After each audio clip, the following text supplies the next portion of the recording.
Hey there, Matt Hamilton, author of Through Travel and Error, Confessions of an Asylum-Seeking Canadian. Welcome back to the last of my online readings. Today is the final chapter, chapter 27, called Culture Shock. And it's about my arrival back in Ottawa after 2 years and 2 months of traveling, I guess, part of the world. The first thing that struck me was the snowy landscape. It had been over 2 years since I'd seen snow and felt cold. And although I was quite anxious about seeing my friends and more specifically my family after all that time, the snow temporarily froze those worries.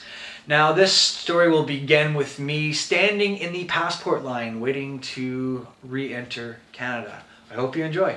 Culture Shock. While standing in the queue of impatient, weary travelers, I noticed a customs officer making his way up the line with a very active terrier who was sniffing away at the passengers. When the duo reached where I was standing, the dog froze, sniffed around my feet, flipped onto its back, and began to roll and frolic. Others in the line, upon seeing the dog's playful display, made comments such as, "Oh, look at the little pup, and isn't he cute?" I wanted to slap them all. I knew exactly what the dog's little trick was indicating, and there was nothing cute about it. Having another man's finger shoved up my ass in a fishing expedition didn't fall under any definition of the word cute that I was aware of. By the way that Lassie was rolling around, I knew that unpleasant experience was in my not-so-distant future. There was no question in my mind that this particular little pup had been trained to smell marijuana. An anxiety attack took up a strategic position and prepared its assault upon my central nervous system. "Excuse me, sir. Would you please come with me?" It was an order and not a question. The custom officer took possession of my day pack and ushered me towards the interrogation room. As we walked away, I could feel the eyes of my fellow passengers glaring at me in disgust and whispering to one another, "You see, he did look like trouble." Although I kept a cool exterior, my inside shat their pants. Thankfully, that first jolt of panic was eliminated when I took a quick mental inventory of my pack and body. I was 100% certain that I had nothing illegal with me. Despite my love for the harmless plant, I would never cross an international border with marijuana on me. That was my golden rule on the road, and it was one that I would never consider bending or breaking. As far as I was concerned, there was no need to risk being busted at the border with ganja, for it existed everywhere on the planet. I'd been able to find and smoke weed in every country that I'd been to on my travels, including the swamp and the desert. It was impossible to put a financial value on my freedom. The risk was not worth the reward. The officer escorted me into a small, windowless room. He closed the door and began searching my day pack. I looked around for where he kept his latex gloves. "Do you know why I pulled you from the line?" he began the interrogation. His head was down and he rummaged through my pack in search of illegal substances. I had a feeling that any attitude could result in an extra finger being used in the examination of my rectum. Therefore, I answered the officer's question as honestly and politely as I could. I told him that I assumed his dog had smelled marijuana on me. Without looking up from his search, he continued, "That's correct, sir. Are you traveling with any marijuana?" Again, I answered truthfully. I told him that I was not. Unzipping the front pouch of my pack, he asked me a very direct question. "Do you smoke marijuana?" I'd been honest at this point, and I figured that there was no sense in lying now.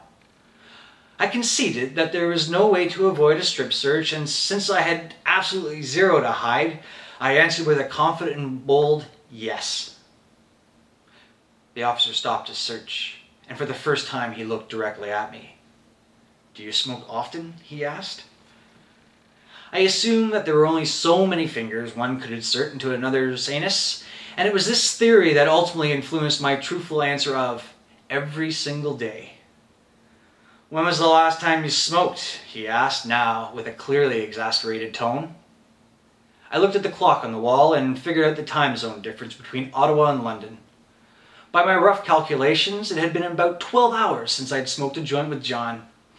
I told the customs officer my approximate guess. The officer shook his head. He said our dogs can smell marijuana in people 5 days after their last contact with the drug.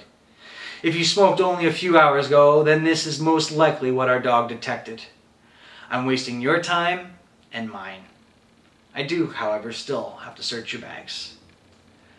By his unperturbed tone and demeanor, any trepidation about having my butt penetrated by another man's finger had vanished. This was as welcome a relief as I could have hoped for. My entire body, including my rectum, relaxed. Honesty proved not only a virtue, but in this potentially piercing predicament, a wonderful tool. I'm certain that if I had lied to the customs officer and answered, "No, I don't smoke marijuana," he would have known that I was talking shit. His dog had obviously smelled weed on me, and if I had lied, any credibility would have been lost.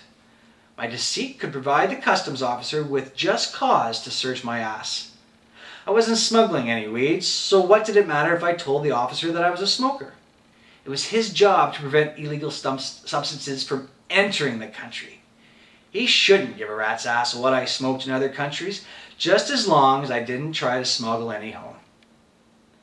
After the officer had searched my day pack, he said that, as a formality, he also had to examine my backpack. We went back to the baggage area and waited for my gear. We waited along with the other travelers. I could once again feel the disdainful glares of my fellow passengers, who were obviously assuming that they had been traveling with a criminal. When my pack came down the conveyor belt, the officer took possession of it, and we returned to the interrogation room. Walking away, I could hear the whispers and comments. They were no longer subtle or discreet, and they were all littered with a condescending judgment. When the officer finished his half-assed search of my backpack, he told me that I was free to go. I began to head down the hallway to where the other passengers had been waiting when the officer said, "You don't have to go that way. You've cleared customs. You don't have to go back out into that mess again. You can go through this door and out into the arrival terminal. Have a Merry Christmas." I returned the wishes, exited the second doorway, and headed down the corridor to the arrival foyer. I passed a connecting hallway, and at the end of which I saw, to my overwhelming delight, my fellow passengers still waiting to clear customs. All the snobs who had looked down their noses at me were now attempting to clear Canadian customs 4 days before Christmas. From the barrage of open suitcases, I guessed it was going to be a slow and tedious process. I wanted to shout, "Yeah, right, they have nothing to declare. Search them all." But I knew a good percentage would be subjected to the unpacking and repacking of their many pieces of designer luggage without my verbal influence. They would be searched for no other reason than it was Christmas and everybody was traveling with presents. That is, everybody except for the ganja-stinking backpacker. I smiled and waved at the condescending bastards.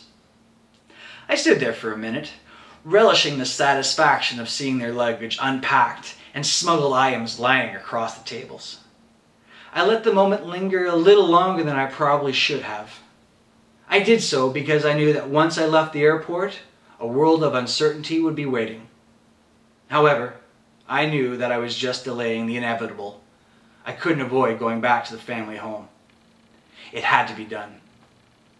I took a deep breath and walked towards the exit. The doors to the arrival hall swung open.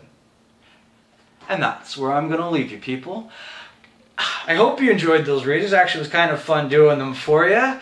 And just to let you know, there is going to be a second book. And the first title of the first chapter, the title is called "The Joint That Saved Christmas." So it should give you a little bit of an idea of what was going to happen next.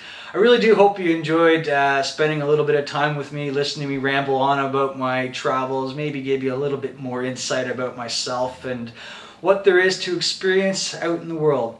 If you do want to find out more about myself or the book, Through Travel and Error, Confessions of an Asylum-Seeking Canadian, please visit my website, madmattiesworld.com. It's jam-packed with information about this, along with some photographs, this, that, and everything else. I look forward to seeing you again with book 2. Until then, take care of yourselves and safe travels. Bye-bye.